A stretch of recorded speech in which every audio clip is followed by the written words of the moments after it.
Salve a tutti, io sono il maestro Enrico Randi e quello che avete appena visto è un movimento che si chiama Aobu, che io tradurrei come, ho tradotto nel mio libro come passo ribelle. Può avere varie traduzioni, a me è piaciuta questa. Quindi è un movimento che è il numero 9, è il movimento numero 9 della forma cavalcare il drago, che è una forma che ho autocomposto estraendo i movimenti, tutti i movimenti sono estratti dalla Lao Jai Lu e anche questo ovviamente. Quindi Aobu, si arriva alla fine di Yu Si, questo, poi tiro le mani indietro e nello stesso tempo sollevo il ginocchio. Questo movimento, il senso è che per esempio prendo un braccio o qualcosa, tiro verso di me e allo stesso tempo colpisco. Quindi questo movimento va fatto in simultanea. Tiro le mani verso di me e alzo sul ginocchio, poi passo. Mentre faccio il passo ovviamente si appoggia sempre con un passo in avanti, si appoggia sempre col tallone e poi mentre faccio il passo con una mano ruoto verso l'avanti e con l'altra allo stesso tempo contemporaneamente ruoto anche verso l'alto. Quindi questo ruoto verso in avanti in basso, questo verso l'indietro in alto, finché che arrivano tutte e due insieme, una giù e una di fianco alla spalla. Quindi questo movimento è simultaneo, una giù e una di fianco alla spalla. Quando arrivo qui posso aprire un po' questo piede, aprire leggermente, meno di 45, poi porto tutto il peso, faccio un passo in avanti e poi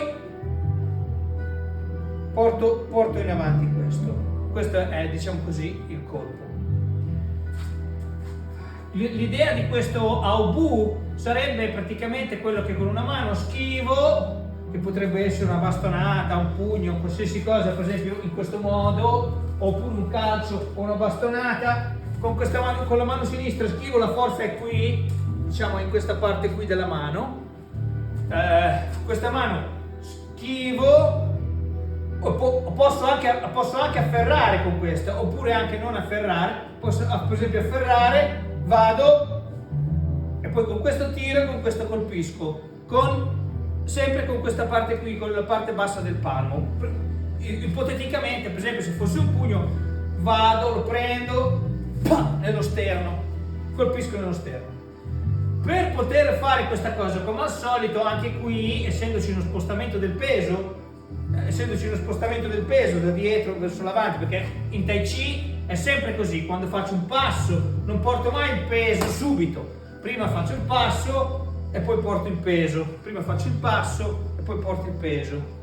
E quando c'è uno spostamento del peso si fa sempre con l'energia di avvolgimento della seta, tramite il Chan Si Jin. Non è uno spostamento lineare, ma è uno spostamento che produce una forza a spirale, uno spostamento a spirale che deve produrre appunto una forza a spirale. Quindi in questo caso vado, faccio il passo, qui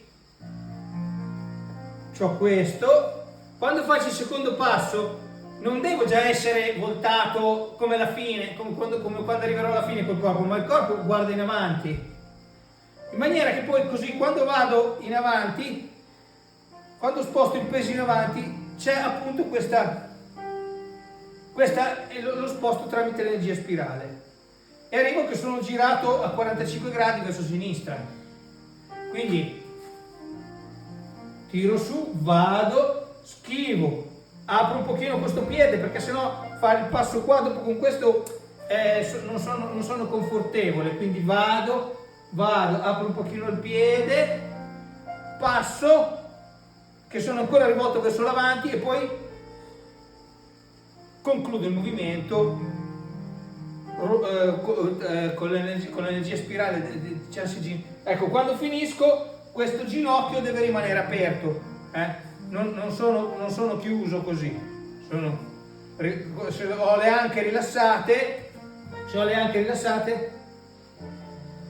questo ginocchio sta un po' aperto.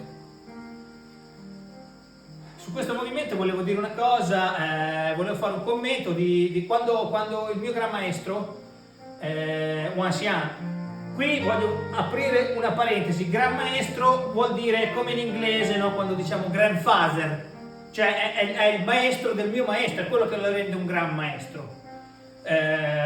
Quindi il mio gran maestro, cioè il maestro del mio maestro, vuol solo dire quello, non vuol dire che è bravo o non bravo, è solamente è come dire mio nonno. Ecco. Quindi il mio gran maestro, Wan Xian, quando ho avuto il privilegio di fare le lezioni con lui, mi chiamava questo movimento Mao Bu. In cinese Mao vuol dire gatto, Mao Bu vuol dire il passo del gatto, per stare a sottolineare come deve essere un passo tipo felpato e veloce, tipo, quindi lui se vedrete mai qualche video del compianto Gran Maestro Wan Xian, vedrete che lui lo fa sempre in questo modo, arriva, va, poi il secondo passo, pa, pa, Mao Bu, il passo del gatto. Bene, siamo arrivati alla fine di questo tutorial. Per chi volesse, vi ricordo di cliccare mi piace, di iscrivervi al canale YouTube dell'associazione, e chi volesse maggiori informazioni su di me e sulla mia associazione, sui corsi che faccio in presenza a Imola, può andare a visitare il sito www.associazionedaudg.it. Grazie.